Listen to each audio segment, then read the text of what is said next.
Bien, video número 75. Vamos a alterar un poco el orden de las cosas, porque conversando con mis colegas, con el resto de quienes integramos la cátedra, vemos que han quedado 2 o 3 materiales referidos al sector externo sin analizar por este medio de los videos. De manera que vamos a hacer una serie de videos, supongo que serán 3 o 4, para saldar esta deuda con la unidad del sector externo, y después concluimos con el material que falta sobre dinero. De manera que esto, porque estamos comprometidos en que en todos los videos, en estos videos se va a analizar y se explica la totalidad del material y una cantidad de material adicional que ustedes se habrán estado observando, que sirve como apoyo y es tan importante como el material que figura en el programa. Bien, vamos a analizar un trabajo de colegas argentinos sobre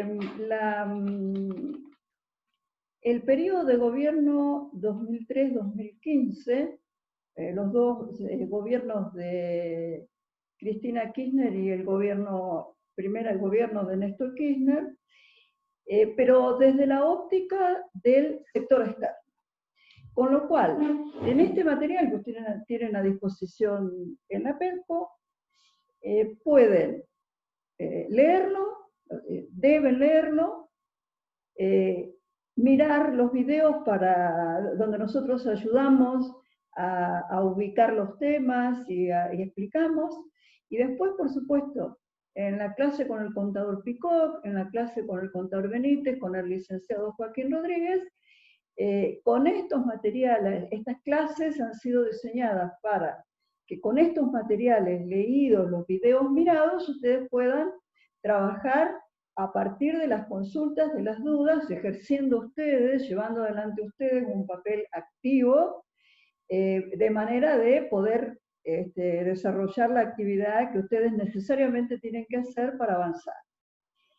Entonces, este trabajo es muy ilustrativo, por eso lo hemos seleccionado, es muy ilustrativo de los problemas que afectaron la balanza de pagos, con lo cual todo lo que hemos visto en balanza de pagos ustedes lo van a poder ver reflejado de una manera más compleja, porque nos estamos acercando a la realidad concreta, y observar cómo se comportan los flujos externos que ingresan y egresan a la economía nacional, y de esta manera entender mejor, comprender mejor esta cuestión que es esencial en la unidad del sector externo, que es, lo hemos explicado abundantemente, la convalidación o la ubicación de un sistema económico, entre comillas, nacional, en un sistema económico global.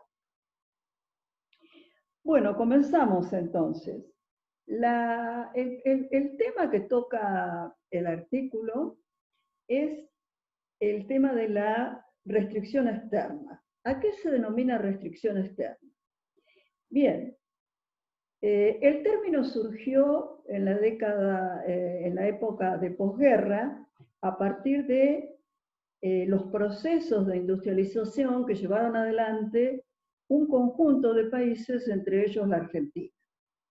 Estos procesos de industrialización estaban basados en una dinámica que era la siguiente. Se dejaba de importar el producto industrial que hasta el momento se adquiría en el extranjero y se comenzaba a industrializar dentro del territorio nacional. Ojo, dentro del territorio nacional, por empresas nacionales o por empresas transnacionales. Este pequeño detalle tiene importancia. Por eso este mecanismo, este tránsito, entre comillas, modelo de industrialización, se denominó de sustitución de importación. Es distinto a otras economías, como por ejemplo las economías del sudeste asiático, Corea del Sur, que no estaban industrializadas tampoco, pero empezaron de otra manera. No atendieron el mercado interno, sustituyendo importaciones. Hicieron al revés, comenzaron exportando y a partir de la exportación comenzaron a abastecer el mercado interno. Por supuesto que esta discusión es no la vamos a votar en esta materia, es una discusión muy profunda sobre las estrategias, pero de hecho debemos decir dos cosas. La primera es que con la estrategia de sustitución de importaciones, economías como la de Argentina, la de Brasil, la de Colombia, la de México, avanzaron considerablemente en sus niveles de industrialización. Es decir, economías que hasta la década del 30 tenían poca industria en términos de porcentuales respecto a su producción total, comenzaron a incrementar sus niveles de industrialización, con problemas, obviamente, con distintos tipos de problemas. Uno de los problemas, y esta es la segunda idea que vamos a transmitir, es que estos procesos generan un efecto sobre la demanda y oferta de dólares. ¿Por qué?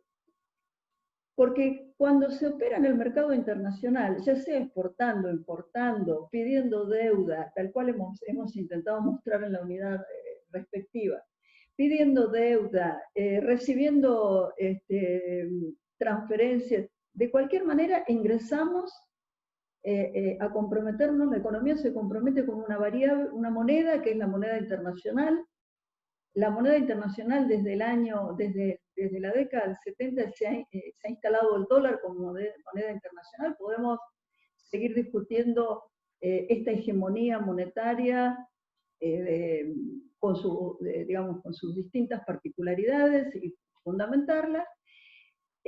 Pero de hecho la inserción internacional de una economía tiene aspectos positivos y tiene problemas. Y uno de los problemas es que el flujo de dinero que ustedes ven en el modelo de flujo circular ya no está compuesto por el dinero del Estado o el dinero de los bancos del territorio, digamos, por la moneda nacional, sino que se comienza a mezclar con el flujo de ingreso y egreso de dólares.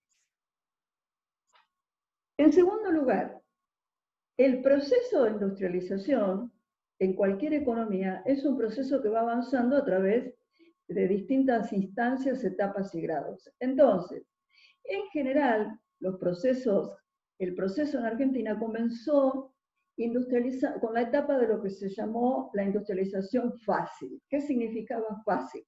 Comenzar a producir aquellos productos importados de tecnologías más simples, más sencillas, de manera de que la industria, los trabajadores y las empresas empezaron a hacer el aprendizaje que implica entrar a producir alimentos, bebidas, textiles, bienes de consumo en general. Esto significó un avance importante. Claro, todos estos bienes de consumo impactan de una manera dual en este flujo de divisas que mencionábamos. En principio, porque a medida que producimos, por ejemplo, más calzado, más zapatos, con cuero argentino, etcétera, etcétera, así que en lugar de exportar el cuero solo, exportamos los zapatos, con lo cual tenemos industria, empleo, ocupación, empresas, ingresos. Sí, pero paradójicamente, a medida que comienza la producción de zapatos, se comienzan a demandar máquinas para hacer zapatos. Lo mismo sucede con los alimentos, lo mismo sucede con todos los bienes que se comienzan, los productos que se empiezan a generar en el territorio. Entonces, en términos generales, la idea es esta. A medida que se va avanzando en el proceso de industrialización, va aumentando la necesidad de importar bienes de capital, máquinas. Es decir, tenemos la industria, podemos producir zapatos, calzados, vestidos, textiles, pero a medida que avanzamos, los industriales lo que quieren es máquinas para poder incrementar y tecnificar el proceso. Para importar maquinaria se necesitan dólares. La industria de capital en el mundo en la década del 40, del 50, era una industria que por supuesto estaba en expansión, las maquinarias que nos producíamos había que comprarlas en dólares. Es cierto que los distintos gobiernos, el primer gobierno peronista, el gobierno desarrollista de Frondizi, e incluso la dictadura militar hasta el 73, hicieron intentos de distintas ópticas políticas para ir cerrando esta brecha. Por ejemplo, tratar de que la industria de la energía, la industria del petróleo, Argentina fuera autosuficiente, se pudiera autoabastecer en petróleo, porque además de las máquinas se necesita energía para industrializar. Entonces, todo este proceso complejo que estamos tratando de explicar sintéticamente, se manifestaba como falta de dólares. Pero esa falta, es decir, las exportaciones crecían, todavía las exportaciones estaban constituidas, obviamente, por aquellos productos de origen agroindustrial o agrícola directamente, es decir, carne, lácteos, alimentos, que era lo que Argentina exportaba al mundo básicamente, y los ingresos de dólares de esas exportaciones tenían dos inconvenientes. Había dos problemas. Un problema es que estaban en manos privadas, es decir, los exportadores de los sectores primarios, digamos, controlaban la oferta de dólares. Y por otro lado, las importaciones crecían a un ritmo mayor, con lo cual se producía la famosa restricción externa. ¿Por qué se llamó así? Porque tradicionalmente se pensaba que el crecimiento económico, desde algunos modelos, desde algunos análisis, los países para industrializarse tienen como dificultad, como restricción fundamental la tecnología. Es decir, no se industrializan porque no tienen conocimiento tecnológico, mano de obra especializada, empresas de tecnología de punta, etc. Entonces su limitante viene por el lado de la oferta, no pueden producir. O había una segunda forma de restricción externa, que era países que tienen mercados internos muy pequeños, entonces son muy eficientes, pueden producir, pero no saben a quién vender. Entonces tienen restricciones de demanda, o no pueden colocar lo que produce. Frente a estas dos restricciones o problemas, aparece la situación de Argentina, por ejemplo, desde la crisis del 30 hasta el año 73, 74. Argentina crecía tecnológicamente, mostraba buenos indicadores de ciencia y tecnología, de producción, sus empresas avanzaban, tenía mano de obra muy calificada, etc. Pero ¿qué pasaba? No tenía los dólares, entonces no tenía problemas de oferta. Tampoco tenía problemas de demanda, porque en la medida que el mercado interno fuese creciendo, todavía, digamos, ¿cómo crece el mercado interno? Incorporando el consumo de quienes habitan en el país, es decir, mejorando el consumo de las personas, no aparece la segunda restricción. Entonces aparecía esta restricción que se llamó restricción externa, que, para decirlo de alguna manera, se observa como falta de dólares. Es decir, lo que se observa es que el saldo, el stock de divisas del Banco Central, el stock de divisas que hay en la economía, en los bancos, comienza a disminuir. Lo que sale por importaciones es más de lo que ingresa por exportaciones, y el camino es, generalmente la crisis de devaluación es lo que viene después cuando esta restricción externa se agudiza. Bien.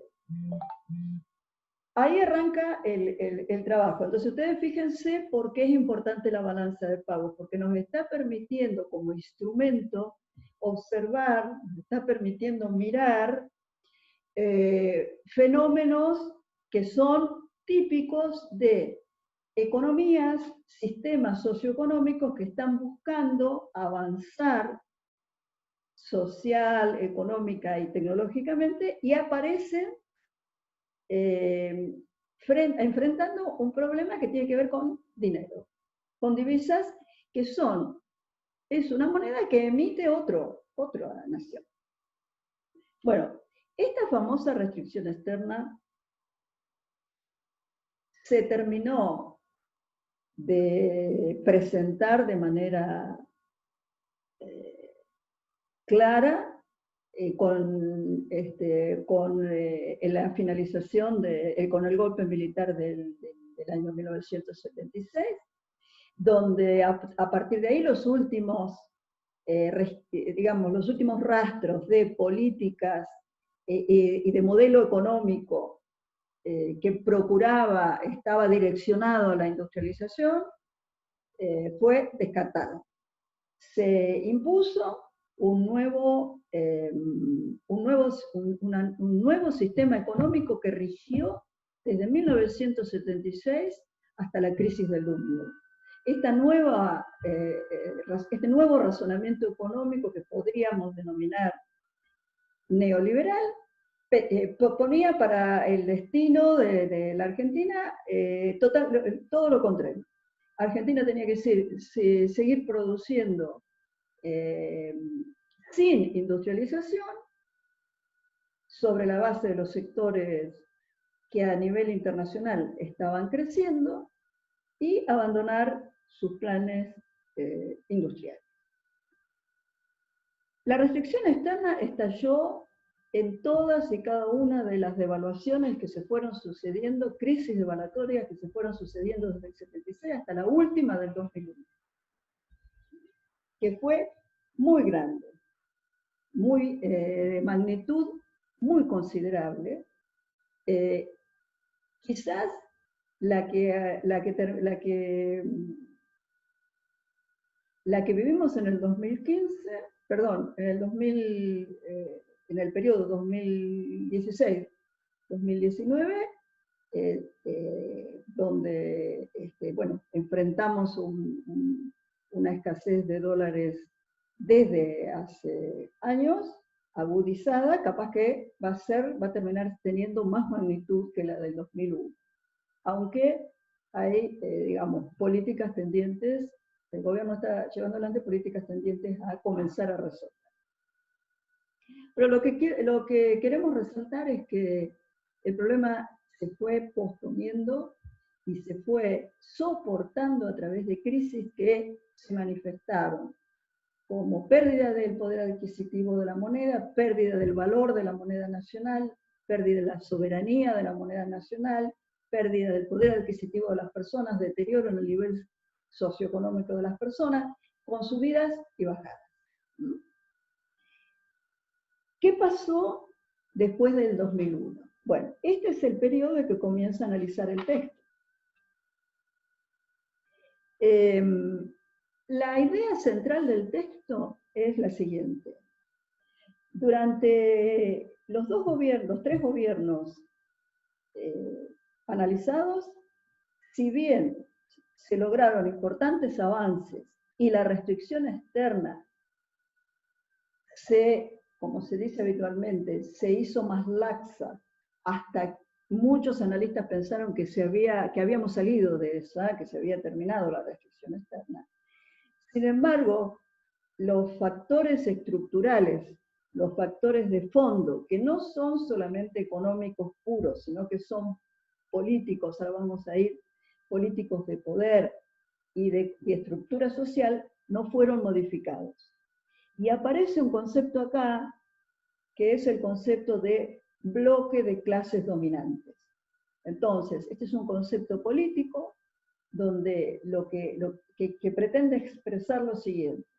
En la sociedad argentina, no ni en un año, ni en 2, ni en 5, sino estructuralmente a través de su evolución, se fue consolidando un bloque de decisores, propietarios de empresas, con poder no solamente económico, y ese bloque de poder, que podríamos denominar como las clases dominantes, no pudieron ser afectados, su poder pudo verse deteriorado, pero nunca pudieron los tres gobiernos alterar significativa y de manera permanente, significativamente y de manera permanente, la estructura de este bloque de poder. Bien, vamos entonces a hablar, explicamos algo sobre la estrategia de industrialización de sustitución de importaciones, y el artículo plantea, el trabajo, el análisis plantea que para comprender lo que sucedió hay que dividir el periodo, hay que dividir en dos, el periodo 2003-2015. Un primer periodo 2003-2007 y un segundo periodo 2008-2015. Con distintas, entre estos dos periodos fueron muy diferentes. No tanto en cuanto a la apariencia de la política, pero sí fueron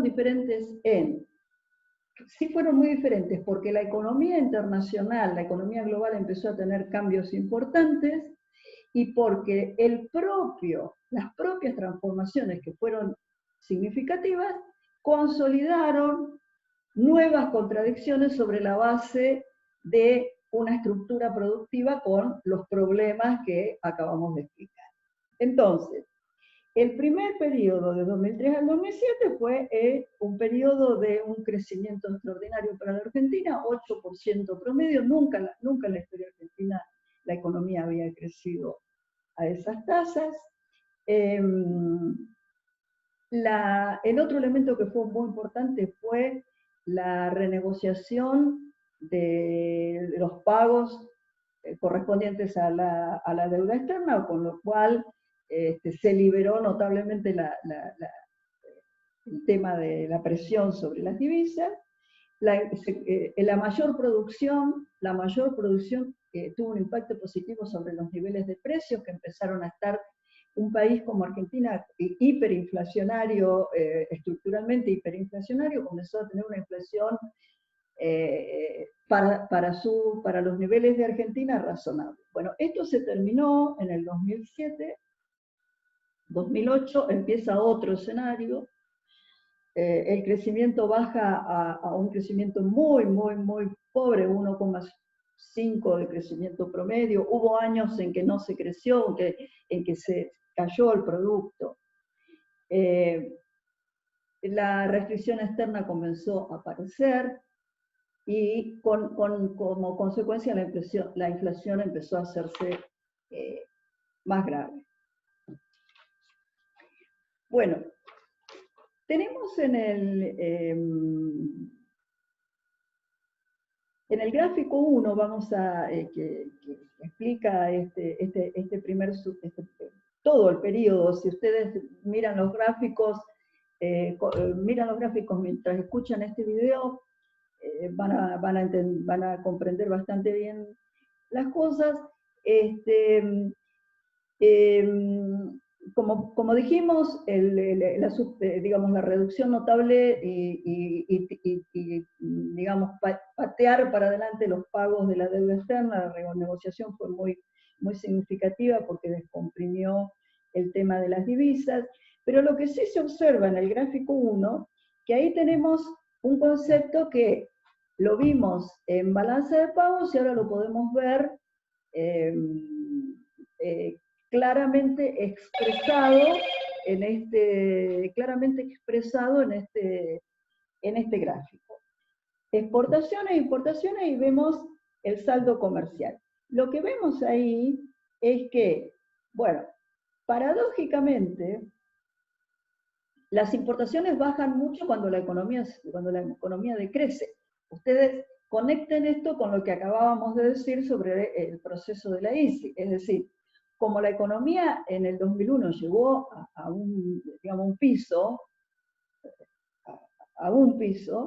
entonces obviamente no se producía, no había necesidad de importar máquinas. A medida que comienza la recuperación, lo que se observa en el gráfico es que comienza a reactivarse el comercio exterior, ¿no? Tanto exportaciones como importaciones, con un saldo positivo que se fue manteniendo hasta bastante claro hasta el 2014 y que cierra con los problemas cambiarios que hubo en el 2015. Ahí el déficit comercial se termina. Perdón, el superávit comercial se termina. Aclara el artículo lo que es importante, que este comportamiento hacia arriba de las exportaciones no estuvo fundado no estuvo acompañado de una devaluación de la moneda, como a veces se plantea, de que para poder exportar hay que exportar productos muy baratos, con lo cual la moneda tiene que valer muy poco, la moneda nacional. No, hubo otros elementos, sí, que incluyeron en el superávit comercial, como por ejemplo el incremento en los precios de algunos productos commodities que Argentina exporta, como soja y trigo. Ahora vamos a comentar esta cuestión. Pero lo que sí recalca, que es importante es importante comentar esto del artículo, es que hay un comercio que se denomina la balanza por servicios, no el comercio de bienes, sino fletes, turismo y regalías que se pagan, que aún en estos años fue negativo. ¿Qué quiere decir? Que Argentina tiene un déficit estructural tiene que contratar servicios de flete, tiene turismo, más turismo hacia afuera, es decir, los argentinos hacia afuera salían más que el ingreso de turistas, con lo cual hay una gran cantidad de divisas que se va, y esta situación, este problema de la balanza de servicios, hay que tenerlo en cuenta, porque ni siquiera en estos años de superávit comercial se logró dar vuelta, se logró alterar.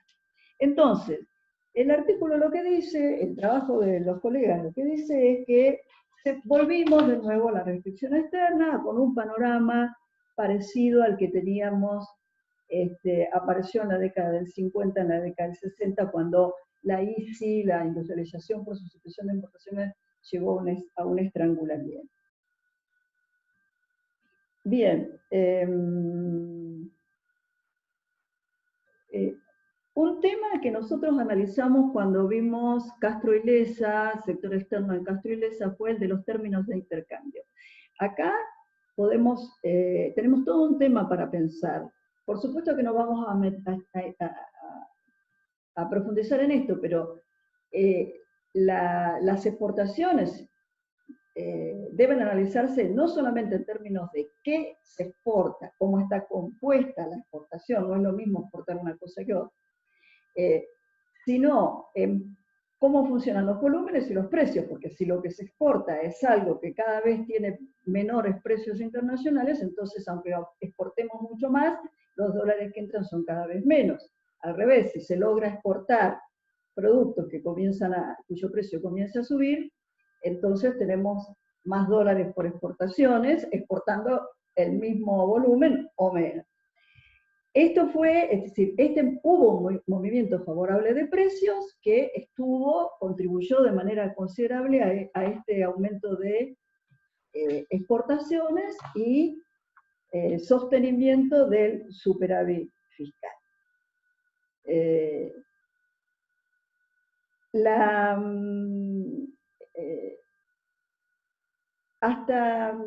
Digamos,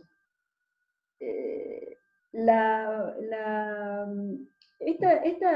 dinámica de los precios es una dinámica que de los precios internacionales de la soja, de los precios internacionales del petróleo, es una dinámica muy compleja. Vamos a ver si podemos comentar algunas cosas, pero lo que queremos decir es que son precios que tienen componentes financieros y especulativos muy significativos, todas las commodities. Con lo cual, digamos, este elemento especulativo obviamente interfiere en las exportaciones. Obviamente que había, como se partía de una situación muy negativa, o sea, una situación muy mala, entonces todo el proceso multiplicador del crecimiento pudo expandirse.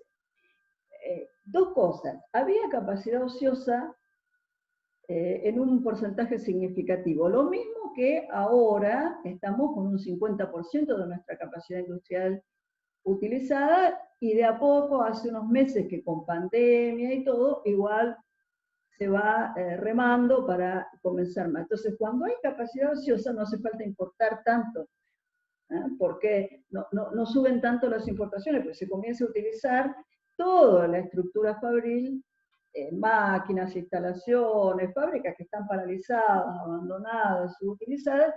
Esto genera un impacto muy positivo, porque crece la producción sin necesidad de importar bienes de capital. Lo mismo pasa con los salarios. Las devaluaciones que llevaron a la crisis del 2001 había dejado los salarios reales en términos muy bajos como están ahora. Desde hace 2 años los salarios reales, 3 años, vienen decayendo, el poder adquisitivo de los salarios es bajo. Entonces cuando comienza a haber producción, el poder adquisitivo de los salarios aumenta un poco, enseguida se reactiva el consumo de la economía, como bien lo vemos en el proceso del multiplicador. Bien, esta es la explicación más o menos, digamos, lo que el artículo intenta explicar, con algunos detalles que ustedes pueden leer. En cuanto a los factores más de tipo coyuntural, es decir, qué movidas hubo en el corto plazo, en estos años, para que sucediera esto. Ahora, también hay factores estructurales. ¿Cuál es la diferencia entre lo coyuntural y lo estructural? Bueno, la estructura de una economía es como la estructura de un edificio. Tiene pisos, ladrillos, hierros, ¿no?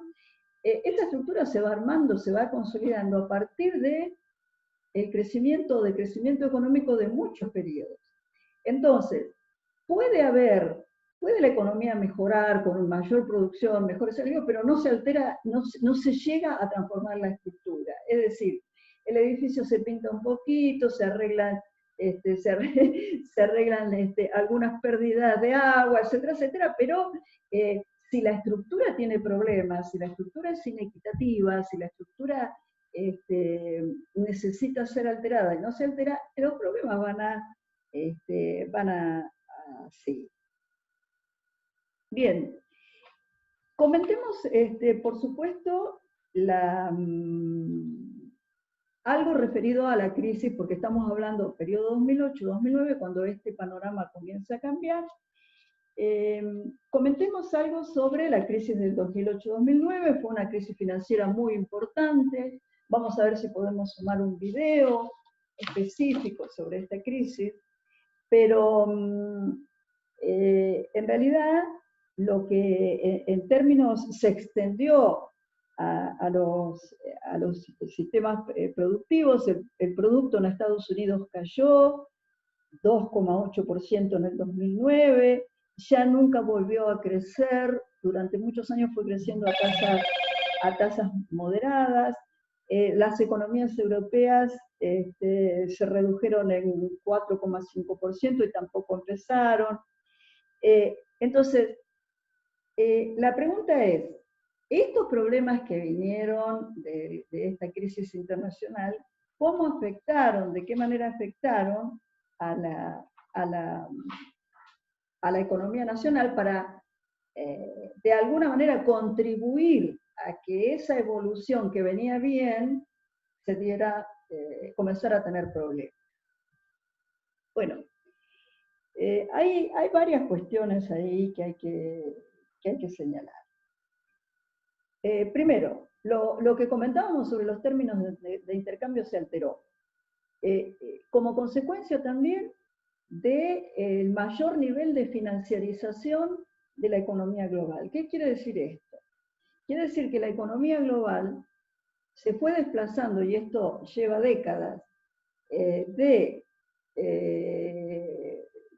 un proceso de producción y distribución de bienes y servicios hacia el modelo de lo que se llama la economía global financiarizada, donde crecen las operaciones de activos financieros que estamos viendo en la unidad de dinero y baja la producción.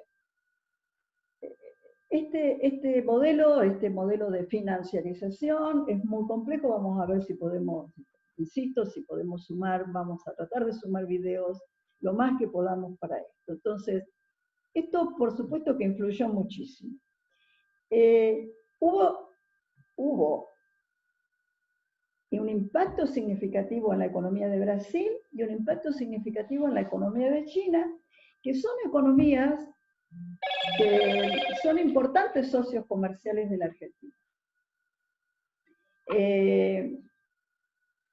Brasil es un socio comercial muy importante de Argentina, 18% de lo que se exporta va a Brasil. La Unión Europea también es importante, 14% más o menos, son cifras de lo que exportamos a la Unión Europea. Y después 10% a China.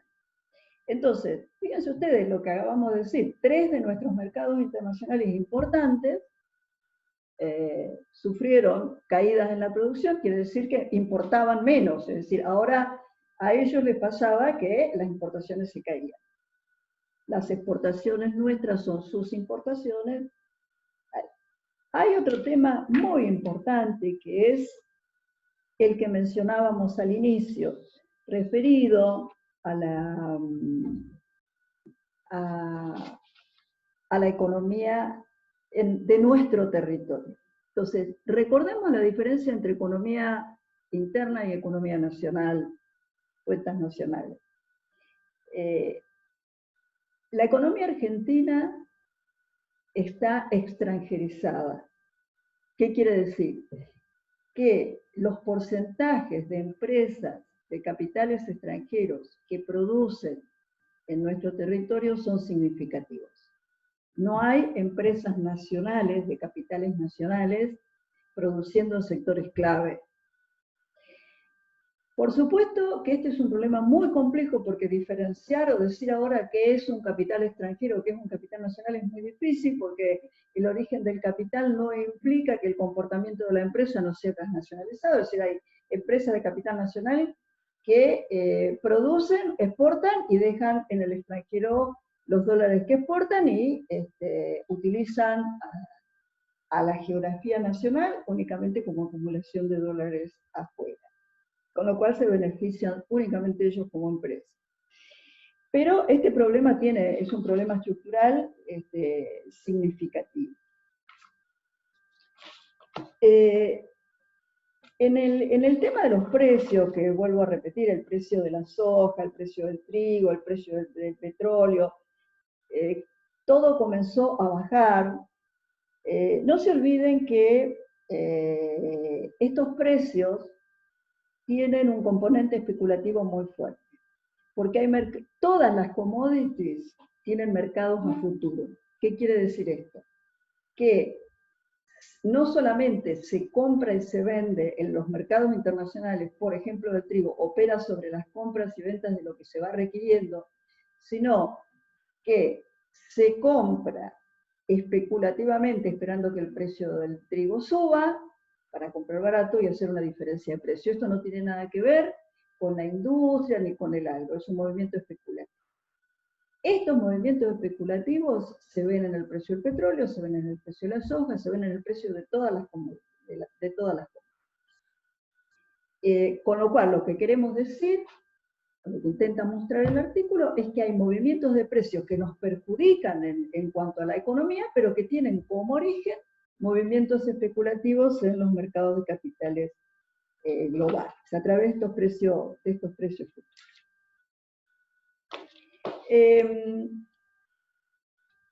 Otro problema estructural, la balanza energética, el autoabastecimiento energético de Argentina. Ustedes saben que las empresas energéticas argentinas se privatizaron en la década del 90. YPF, a diferencia de otras economías, como por ejemplo la de Brasil, que no se desprendió de su empresa madre petrolera Petrobras, o el mismo Chile, con políticas totalmente opuestas, pero maneja las exportaciones de cobre. Bueno, la privatización del sector energético produjo una serie de problemas que, en definitiva, lo que terminaron fue con una necesidad de importar petróleo, lo que después procuró revertirse con la nueva conformación de YPF en el 2012 con más participación del Estado, y este es un tema, el de la energía, el de la provisión de energía, que exige un tratamiento y un análisis especial, pero lo que queremos mostrar es que lo que pasa con la energía, si hay que comprar, si no hay que comprar, si se exporta o si se importa, tiene impacto directo sobre lo que estamos mirando, que son ingresos y egresos de divisas. Después aparece lo que mencionábamos sobre el poder que van consolidando quienes van aumentando sus tenencias, propiedades de divisas en un contexto donde la divisa es lo que falta.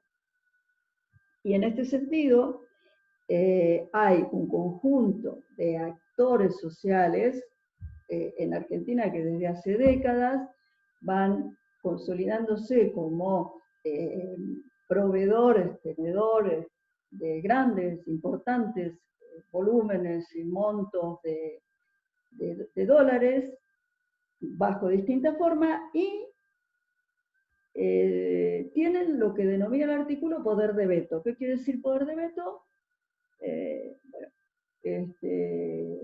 deciden cuándo comprar dólares, deciden cuándo vender dólares y regulan la cotización, y al regular la cotización, bueno, estamos viendo en estos momentos el tipo de crisis total que se produce. Pero además observan un comportamiento especulativo, porque obviamente si yo exporto, si una empresa exporta, tiene grandes cantidades de dólares acumulados, bueno, se siente en condiciones de controlar y decir, bueno, yo no entrego, no liquido las exportaciones, o los que importan tratan de importar rápidamente para poder obtener dólares a un precio más barato, pues están esperando que quienes proveen dólares aumenten su cotización a través de una devaluación. Entonces, este juego especulativo es un juego perverso, esta práctica especulativa perversa, se origina no en la maldad o bondad de cada uno de los agentes o de los sujetos, sino en una estructura que ya un gran economista argentino, Marcelo Diamant, en la década del 70 había hablado de una estructura productiva desequilibrada, ¿no? Estos que hemos mencionado son desequilibrios que, en tanto no se avance hacia su resolución de fondo, periódicamente, como todo, vuelve a generar crisis. Hay un tema que vamos a ver, yo si puedo subir un trabajo propio que acabo de terminar, con Joaquín Rodríguez y Verónica Rama sobre la dimensión del proceso de desindustrialización en Argentina, tomando toda la historia de Argentina y, por supuesto, observando los últimos ciclos. Bueno, Argentina tiene una seria un serio problema de desindustrialización estructural. Argentina se desindustrializó totalmente a partir del año 76, y si bien hubo recuperaciones, estas recuperaciones no lograron volver a los niveles de industrialización que existían. Por otro lado, la recuperación de ciertos sectores industriales vuelve a replantear, que se dio en estos gobiernos que estamos, en estos periodos que estamos analizando, la recuperación de la actividad industrial vuelve a traer el problema de la restricción externa. Por ejemplo, tenemos dos industrias, la industria automotriz y la industria de la electrónica, PC, computadoras, todas esas industrias, a medida que crecen, importan, tienen un componente importado todavía significativo. Miren, la industria automotriz funciona de una manera muy particular porque funciona a través de cadenas globales de valor. ¿Qué significa eso? Son grandes conglomerados que segmentan el proceso de producción de un automóvil en muchos eslabones pequeños y los distribuyen en todo el mundo. Entonces, cuando el auto se arma, lo que se denomina la terminal, que es la etapa final donde el auto se arma en función se arman un montón de partecitas que vienen de todos lados. Entonces, de acuerdo a cómo se compone esta industria automotriz, ocasiona impactos en la compra y venta de divisas, porque si los componentes, si nosotros tenemos las terminales, pero los componentes importados tienen un peso significativo, entonces cada vez que se venden más automóviles hay que importar partes. Y ahí volvemos al problema de la restricción externa. Entonces, estamos hablando de una economía nacional que está inserta en una economía global de una manera desventajosa, problemática, con restricciones que hay que analizar y trabajar.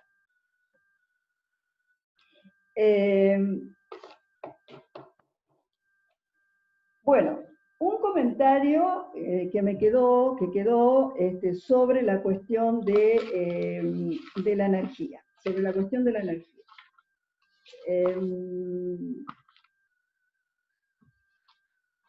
Las estrategias de las empresas transnacionales petroleras son muy particulares, son estrategias globales, es decir, debemos enfrentar el hecho de que en la etapa de globalización del capitalismo, el sistema funciona globalmente, las decisiones se toman a escala global, con lo cual la producción de petróleo, la producción de gas, todo eso pasa a estar determinado por los parámetros de rentabilidad que busquen las empresas petroleras y las condiciones que imponen para la obtención de esta rentabilidad que busquen.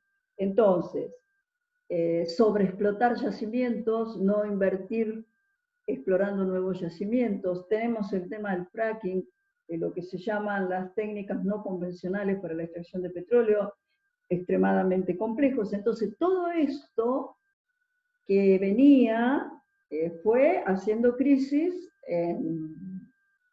en la economía nacional. Yo recuerdo trabajos que hemos hecho sobre la provincia de Neuquén en el año 2010 y se observa claramente cómo para el 2001, el 2012 había decaído con la participación de Repsol, que había tenido la empresa española Repsol, había tenido un rol preponderante en los 90, bueno, hubo caída en la producción de petróleo, al menos en la provincia de Neuquén, muy significativa. Volviendo a lo que decíamos sobre la inserción internacional inserción internacional de nuestra economía.